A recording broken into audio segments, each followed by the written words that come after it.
After creating your project, you should be given a screen that looks like this. What this is the drag and drop editor for your XML, which, as I said before, is how you're going to position and place all the different UI elements that your user sees in your apps. So if you go to the text portion over here, you'll see what real XML looks like.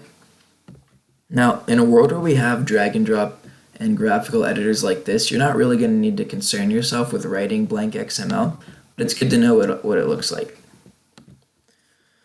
So this is a text view. This is just what you put on if you want to display some text on the screen. And I'm going to go ahead and show you a few other UI elements that you're going to be using throughout your apps. Let's go ahead and drop in a button. I mean, you guys have probably seen a lot of these before, so you know what they do. Over here, you can go ahead and edit a few of the button's characteristics. You can make the text bold on it. You can change what the text says. Let's just make this little guy say hi. You can change the font, text size, everything. So it's essentially going to be the same as that for basically every other UI element.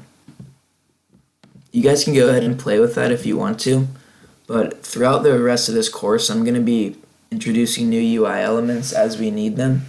But just go ahead and mess around with that.